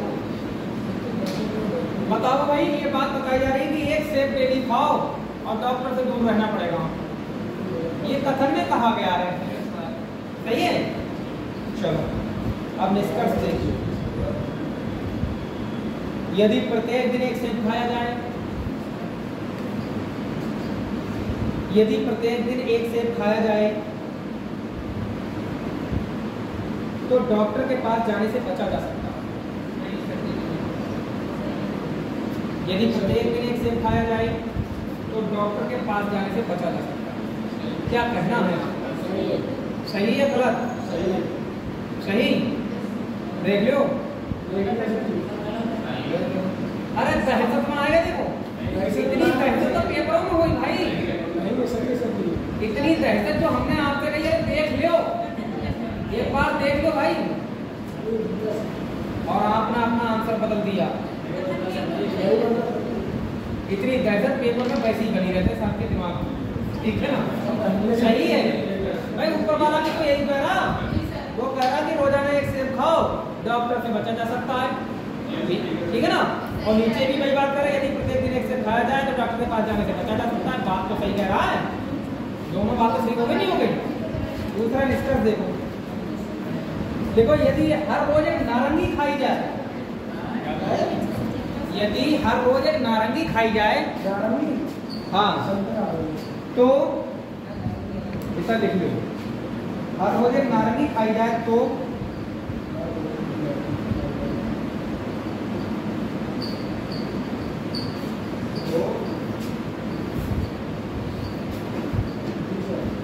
बीमार हो सकते हैं। बीमार हो सकते हैं, बताइयो भाई। नारंगी की चर्चा चल रही है यहाँ पर, ऊपर के लोग सेब से चर्चा चल रही, तो नारंगी की कोई बात नहीं, इसको आप इग्नोर मारे, गलत है, ठीक है? इसी में एक अगला पॉइंट आता है, कथन और तर्क वाला। कथन और तर्क जो रियल लाइफ पर चलते हैं, एक बार उनको भी देख लो आप कि कथन निष्कर्ष हो कैसे करना होता है, कथन उदाहरण कैसे किए हैं, तो कथन तर्क को कैसे करना होगा। ये जो क्वेश्चन हम लोग कर रहे थे अभी, सब कथन निष्कर्ष के थे।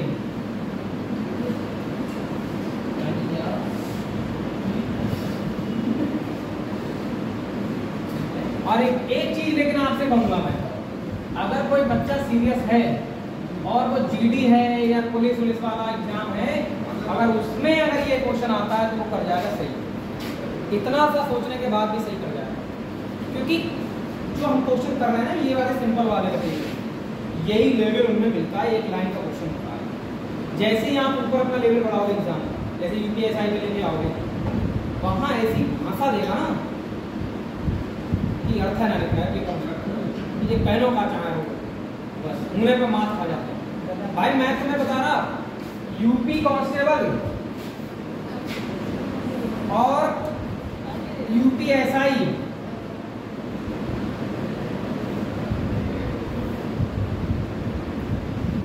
और यूपीएसआई में बस इतना सा अंतर हो रखा है, जहां तक मैंने एनालिसिस किया है। जब सीआई का क्वेश्चन आएगा ना, सीआई का क्वेश्चन आता है, तो सीआई के क्वेश्चन में 1000 रुपये ट्रांसफर डाल देगा सीधे, ठीक है? और रेट जो होगी वो आपकी रेट, तो सीधे 10% डाल देगा, टाइम 2 वर्ष दे देगा, कहेगा बताओ सीआई क्या होगा, इसका अमाउंट जो भी है सीआई क्या होगा। समझना मेरी बात? यही क्वेश्चन यूपीएसआई में आएगा, 27,250 लिखेगा प्रिंसिपल, 27,250 लिखेगा प्रिंसिपल, रेट लिखेगा 21%, रेट लिखेगा 21%, डाटा देखना डाटा, और टाइम मिलेगा आपको 1.5 ये दोनों में धरती आसमान का फर्क है क्वेश्चन। सही है। इस क्वेश्चन को कोई भी बच्चा अपने टाइम में कर सकता है, जिस टाइम में वो फ्लो में जिस स्पीड में तैयारी की है उसमें कर सकता है, इसको नहीं कर सकता। आप यूपीएसआई के क्वेश्चन पर सीआई के देखोगे, ठीक है, चक्रवर्ती ब्याज के, ये डाटा लेके आता है, ये डाटा 21% का भाई साहब फ्रैक्शन वैल्यू भी निकालना अपने आप में बड़ी बात है, ठीक है ना। क्या होगा जबकि इसका तो 1/10 आराम से निकाल देता है कोई भी, 10 से 11 कर देगा, 2 साल में 10 से 11 पे कर देगा, है नहीं। यानी 100 और 121 21 मिल जाएगा, इसका ब्याज 2100 हो जाएगा, यहाँ पर आराम से निकाल लेगा अपने आप। लेकिन इसको कैलकुलेट ही कर पाएगा। और क्वेश्चन दोनों एक हैं, क्वेश्चन दोनों एक हैं, लेकिन एसआई में बस लेवल क्या है, भाषा का लेवल है नहीं। एसआई वाले एक ही क्वेश्चन में तुम पसीना छोड़ जाओगे और आता हुआ क्वेश्चन भी गलत करोगे। तो तभी मैं कहता ना कि भाई लेवल, हर चीज का अपना एक लेवल है। जब यही क्वेश्चन हम अपने जो अभी कर रहे थे, ये क्वेश्चन कांस्टेबल लेवल पर तो कर जाओगे, वही लेवल जब सीजीएल एस पर पहुंचा, मेंस पर पहुंचा, खत्म कर। सही है। एसआई में ये डाटा दे रहा है, ये 24%, 27%, 21% इसका फ्रैक्शन वैल्यू ही ना बने, करते रहो बैठ के घंटों तक। तुम सोचो डिजिट सम लगा लोगे ना, डिजिट सम वो भी काम ना करता, यूनिट डिजिट लगा लोगे एक ही जैसे लगता है सारी यूनिट डिजिट, मतलब वो कैलकुलेट करवाएगा तुमसे वहां पर बैठो, ऐसे नौकरी ना दे रहा है। और फिर भी तुम्हें पता कट ऑफ क्या जा रही है, कहाँ के अंतर्यामी पढ़ रहे हैं, तुम दिमाग लगाओ कि फिर भी कट ऑफ का लेवल कहाँ पहुँचा देते हैं। ठीक है, तो पढ़ाई का स्तर देख लो तुम कितने पीछे हो और कितने आगे हो। इस क्वेश्चन को सॉल्व करना अपने आप में खिचड़ी पक जाएगी, लिख कर रख लो यहाँ पर क्वेश्चन, कहाँ भी पे लिख कर रख लो और सर जी से करवाएंगे, ठीक है। तो सर जी काम के इसको तो करने में बहुत देर लगेगी, हैं मतलब जो भी मैं बता रहा हूँ ना सर जी के, मैं अगर करने बैठूँ तो मुझसे भी क्या होगा, क्योंकि यहाँ चीजें टेढ़ी मेढ़ी हो रही है। तो यही बात यहाँ पर लागू हो रही है, कथन निष्कर्ष उदाहरण तर्क। जब बातें थोड़ी सी ना भाषा गड़बड़ आएगी तो थोड़ा मुश्किल होगा। तो आप अगर जीडी का तैयारी कर रहे हैं, यूपीएससी की तैयारी कर रहे हैं, तो बच्चों ऐसा नहीं है कि आप कर नहीं सकते हैं दोस्तों, वहाँ कर सकते हैं। सही है। अगला हेडिंग होगा अपना कथन तर्क। अगला हेडिंग होगा कथन तर्क। लाओ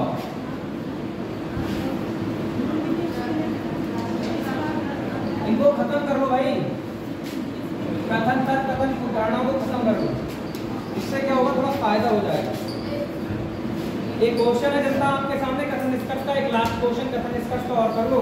देखो जरा क्या पूछा जा रहा है,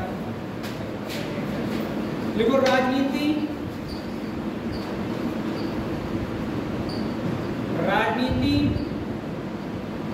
भारतीय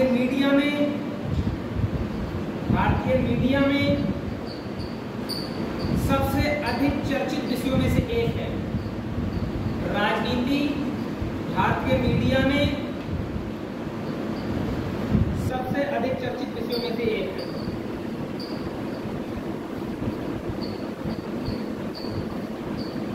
क्या रियल लाइफ में तो ये बात नहीं है। इस समय की जो भारतीय मीडिया है वो वास्तविक मुद्दों से करके वो ज्यादातर राजनीतिक ही मुद्दे चला रही है, क्योंकि उनकी टीआरपी इन्हीं पर बढ़ रही है। आप शाम को टीवी खोलो या चाहे सुबह को टीवी खोलो, आपको क्या देखने को मिलेगा, डिबेट। लगातार डिबेट चलती होगी, 4-5 लोग बैठ के बातचीत करते होंगे कि मोदी जी ये काम गलत कर रहे हैं या वो ये काम गलत कर रहे हैं।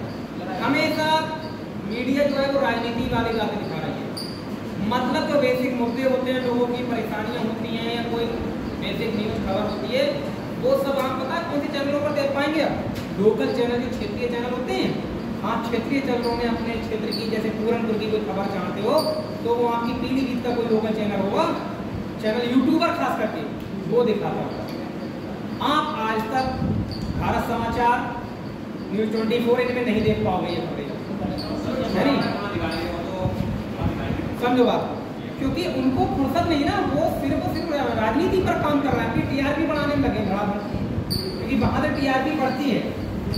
सही है कि जैसे कल आजम खान अखिलेश यादव से मिले, तो अब देखो सब चैनल पर अखिलेश यादव और आजम खान चल रही है कहानी, वही मैं तुम्हें बता रहा, टीआरपी बढ़ानी है तो उन मुद्दों पर लेके जाओ। तो कथन कर रहा है राजनीति भारतीय मीडिया में सबसे अधिक चर्चित विषयों में से एक है, यानी राजनीति भारतीय मीडिया में सबसे ज्यादा चर्चित विषय बन चुकी है।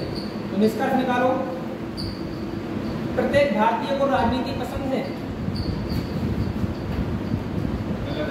प्रत्येक भारतीय को राजनीति पसंद है? बताओ भाई। गलत है? कैसे? सर यहाँ पर तो लोग कहा है कि मीडिया दिखाती है, लेकिन किसी को पसंद है कि नहीं लोग बड़े ना पता है। भाई मीडिया तभी तो दिखाती, लोगों को पसंद है। अरे लोगों को पसंद है तभी तो मीडिया दिखा रही है।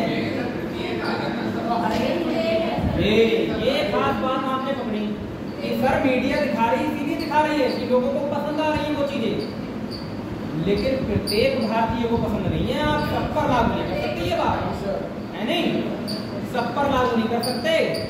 कि सब लोग तो न्यूज भी नहीं देखते हैं, मानोगे नहीं मानोगे? इसलिए ये गलत हो रहा है पहला, इसलिए इसको क्या करोगे? गलत। अगला देखो, अधिकांश भारतीय दर्शक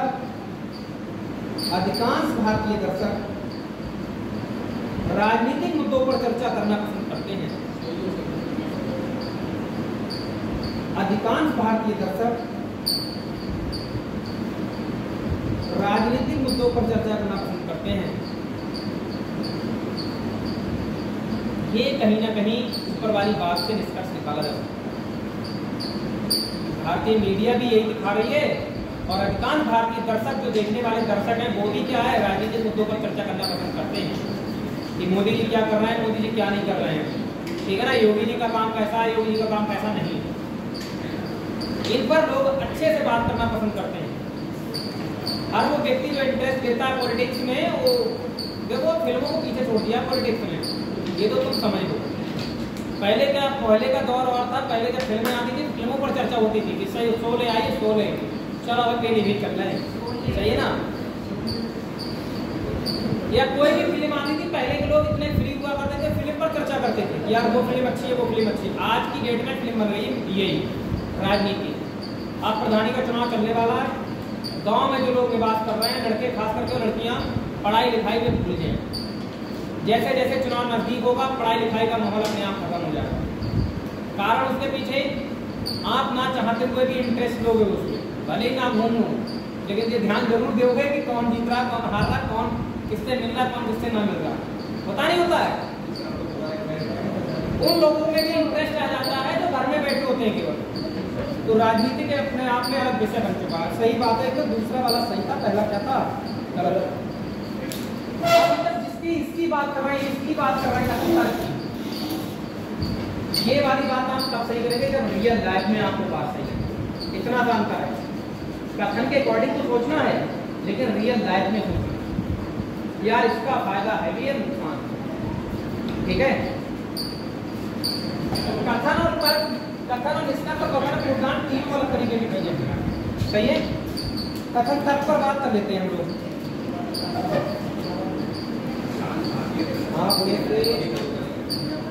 ये लो, और इसमें हाँ और ना में जवाब देने होते हैं। इसमें जवाब जो देने होते हैं वो किसमें देने होते हैं? हाँ और ना। बस जरा देर का टाइम है, खत्म कर दूंगा है। और मीटिंग आ गए बच्चों,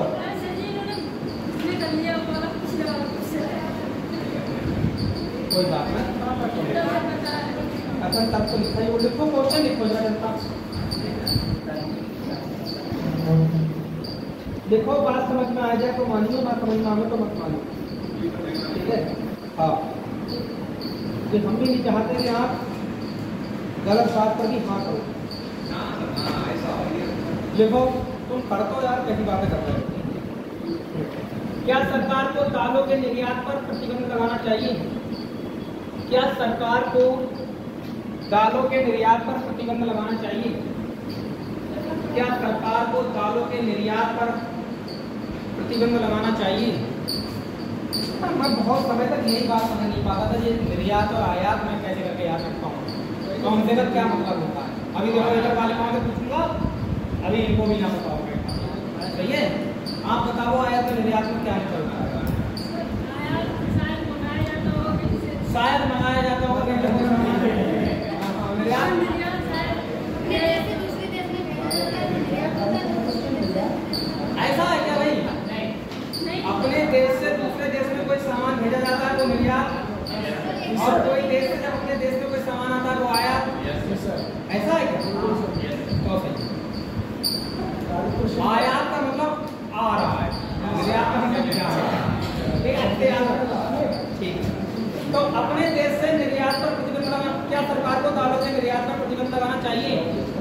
बताओ भाई, जो मोदी जी दालें बाहर बेच रहे हैं, पाकिस्तान अमेरिका में भेज रहे हैं दालें, इन पर रोक लगाई जानी चाहिए?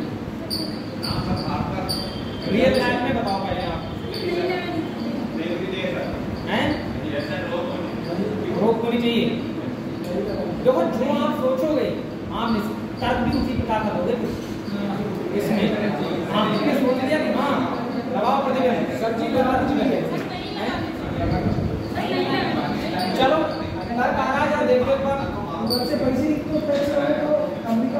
तर्क देखो, तर्क हाँ इससे भारत में दालों की कीमत कम हो जाएगी। हाँ इससे भारत में दालों की कीमत कम हो जाएगी, प्रतिबंध लगाना चाहिए, उनका कहना यह है। हाँ इससे भारत में दालों की कीमत कम हो जाएगी।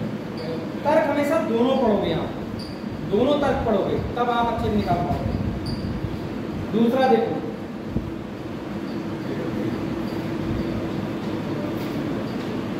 नहीं लगाना चाहिए, नहीं इस निर्णय से निर्यात उद्योग में, इस निर्णय से निर्यात उद्योग में नौकरियां समाप्त हो जाएंगी। इस निर्णय से निर्यात उद्योग में नौकरियां समाप्त हो जाएंगी।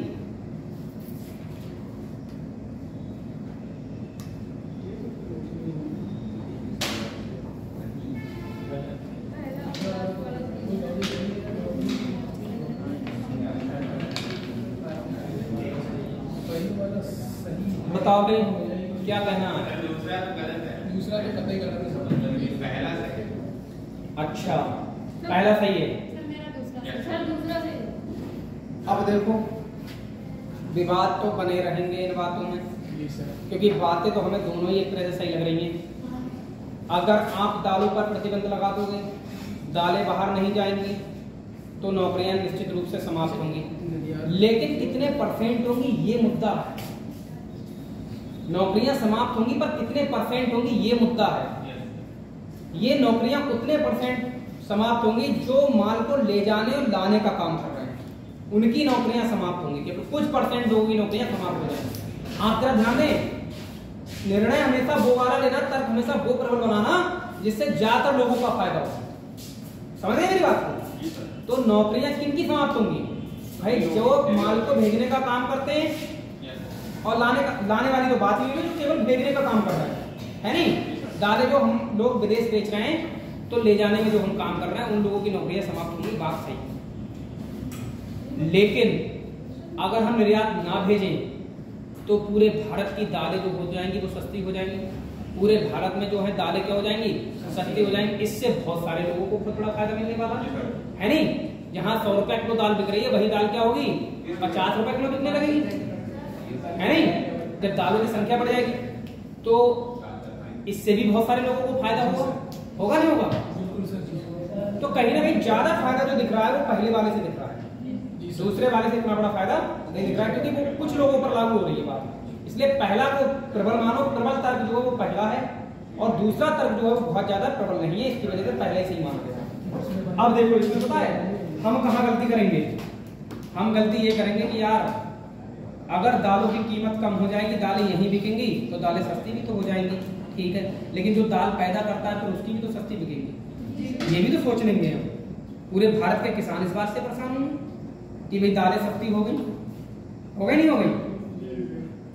तो पहलू कोई भी तर्क, वास्तविक तर्क निकालना इतना आसान नहीं होगा, लेकिन जो वास्तविक तर्क यही निकाला गया है कि अगर उनकी दालें सस्ती बिकेंगी तो उनको दालें सस्ती मिलेंगी भी तो। भाई हर दाल हर व्यक्ति थोड़ी पसंद कर रहा है, हर किसान थोड़ी कर रहा है। मान लो कोई मसूर हो रहा है तो उसके पास तो केवल मसूर है, बाकी दालें तो वो खरीदता ही होगा, है नहीं। तो कहीं ना कहीं रिजल्ट देखा जाए तो सबको फायदा होगा इसमें। समझ गए नहीं समझ के बात को? तो कहीं ना कहीं पहला वाला प्रबलता दर्शा रहा है, प्रबलता तो पहला सही माना गया है, पहला हम सही करेंगे। अगला लिखिए क्वेश्चन, क्या बताएं भाई? इसमें तो समस्याएं हैं। अगला क्वेश्चन देख लो जरा। और टाइम हो रहा है कि हल्के हल्के?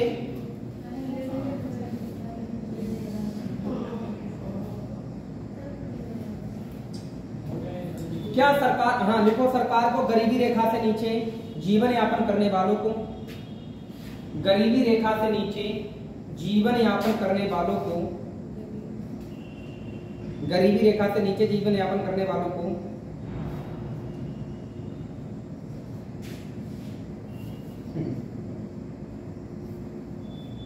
गरीबी रेखा से नीचे जीवन यापन करने वालों को राशन देना चाहिए। क्यों भाई?